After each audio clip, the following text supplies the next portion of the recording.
Thank you so much to Hindustan Times, Nisheeth and the whole team for having me over at this prestigious event that celebrates not just builders, but in many ways, nation builders. I've been asked by the editor to speak about blockchain and the reason why I proposed a national blockchain register for India's land records in Parliament a few weeks ago, actually, during the last budget session. So I have written down my thoughts, and I would like to share what I feel about the real estate industry, as well as about the land record system and how we are at the cusp of not just building real estate, but building trust in the real estate industry, and we can leverage technology in a big way. So first of all, thank you so much, and thank you to Hindustan Times for bringing this room together. As I look around, I not just see builders, as I said, I see nation builders.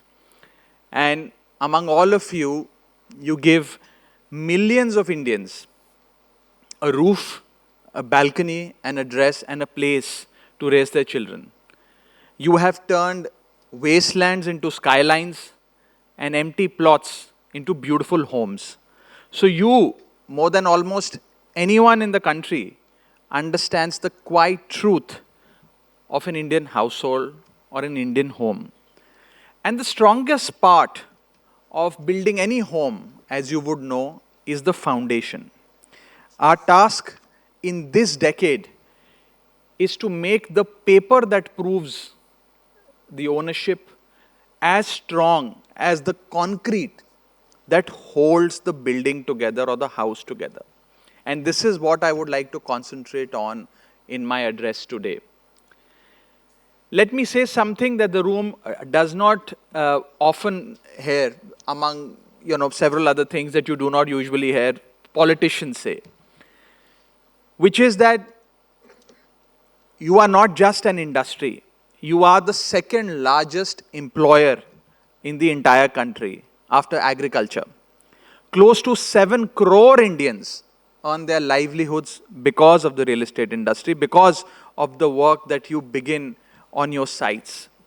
When you lay a single foundation, you set in motion 250 other industries, be it the cement industry, the steel industry, the glass industry, the wiring industry, the truck that carries it, and the dhabas that serve the truck drivers and the laborers.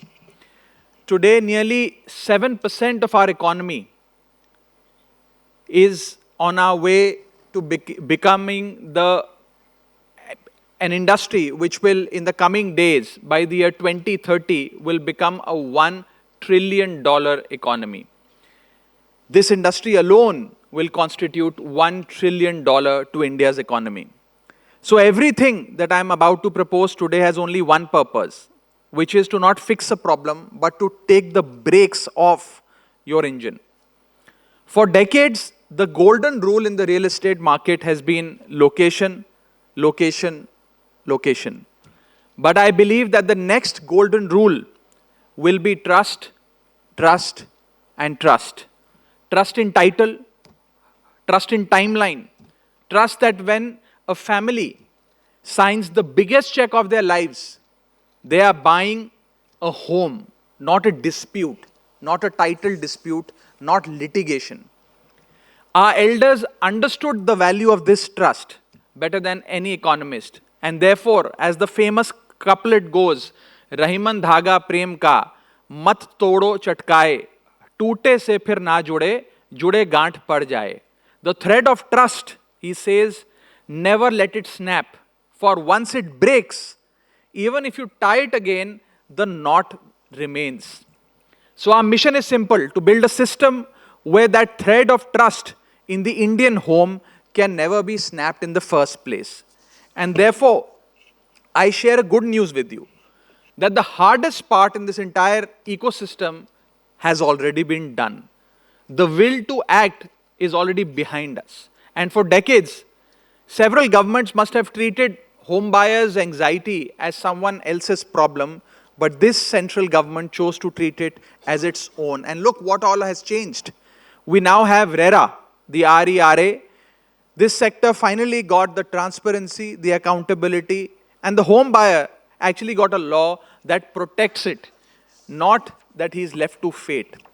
The second thing was the Pradhan Mantri Awas Yojana, where the dream for housing for all stopped just being a slogan and became crores of real keys that were handed over to real hands.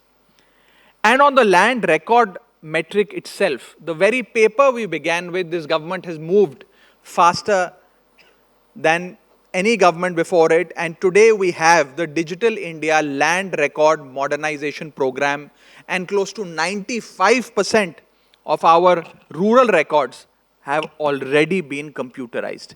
Every parcel now has its own unique number. Every parcel of land has its own unique number, the ULPIN. It's kind of an Aadhaar number for land. And under the Swamitva scheme, drones are flying over our villages, mapping our homes, and handing over a legally recognized record of rights. So a farmer can finally walk into a bank and unlock the capital that is locked in his land, whether it's to raise some money using that land or mortgage it for several other purposes. In our cities, the Naksha program has begun, which is the painstaking work of mapping our urban property. This is what reform looks like. And under the leadership of our Honourable Prime Minister, the foundation has been laid. The only question left is, what do we choose to build on this very strong foundation that's been built?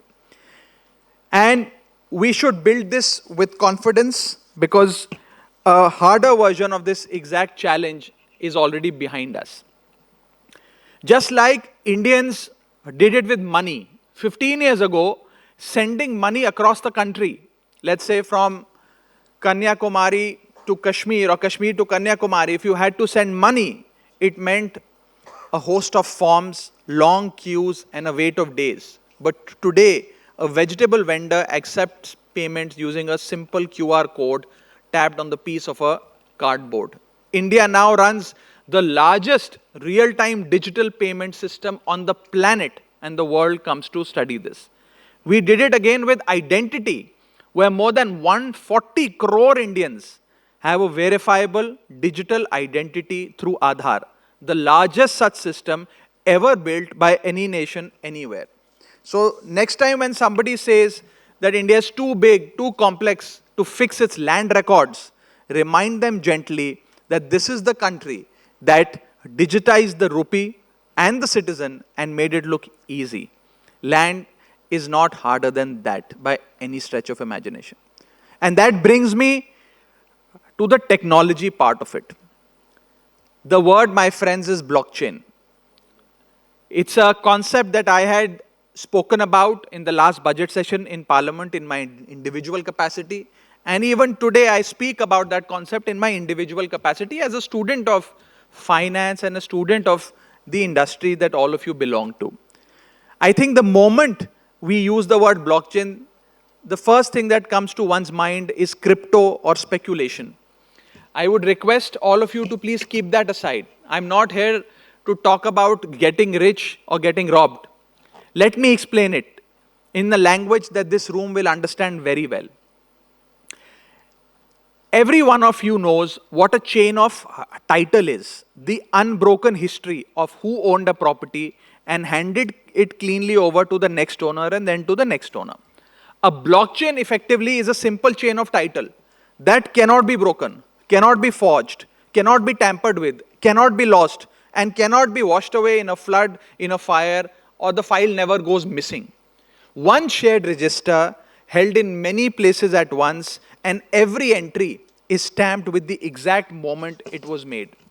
Nothing can be quietly deleted, and you can only add the next honest line in the ledger.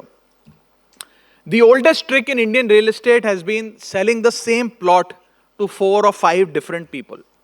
That trick stops working, and blockchain ends that for good. This is exactly the idea. I placed before Rajya Sabha this year during the budget session and I called it the National Blockchain Property Register. And its beauty is that we do not start from zero. We start from everything the government has already built. Take the records, for example. They're already digitized. Anchor them on a blockchain so they can never be quietly altered in a closed room. Connect them to PIN, the UL pin. So every record is tied to a real identified parcel of land. Connect them to satellite mapping for that matter. So the record matches the actual land and actual soil. Connect them to Aadhaar. So the person selling truly knows who owns it. And connect our revenue and municipal offices so that the ownership, mutation and property taxes are all together in one place. One property, one identity, one history. Open to everyone with the right to see it and forgeable by nobody. And if anyone doubts whether this will work at a national scale or not, the world has already answered it. Sweden, for that matter, cut the property sale time from 4 months to a matter of 1 day. Georgia has put millions of land titles on blockchain. Ownership can be verified in minutes. And Dubai and Abu Dhabi have built a paperless registry system which the global investors to today trust. So let me leave you with this. In the years ahead, the most valuable company in the room will not be the one with the largest land bank. It will be the one with the largest trust bank. So build high and also build trust. Build fast, but also build right. And build for the buyer, not just for the balance sheet. For generations, we have measured a dignified life in 3 simple words: roti, kapda, makan.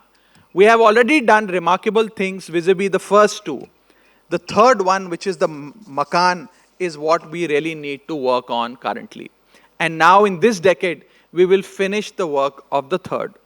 Not just the walls of the makan, which you have to build so magnificently, but the certainty beneath it. We gave the rupee a digital home that cannot be robbed.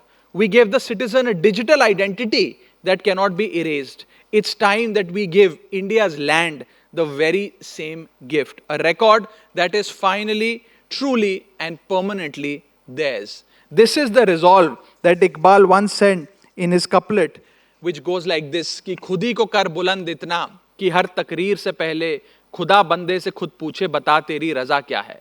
Raise your resolve so high that before the turn of destiny, the Almighty Himself asks you, tell me, what is it that you wish? What is it that you desire? This is the spirit of Viksit Bharat, a developed India. And under the leadership of the Honourable Prime Minister, we have proven that an ambitious reform is possible when technology, good governance, and political resolve come together. So friends, you are not just developers, you are nation builders. And a nation builder does not just build tall, he builds what outlives him. So build for the country, build for the century, and the skyline of a Viksit Bharat is awaiting your hands. Go and raise it. Thank you and Jai Hind.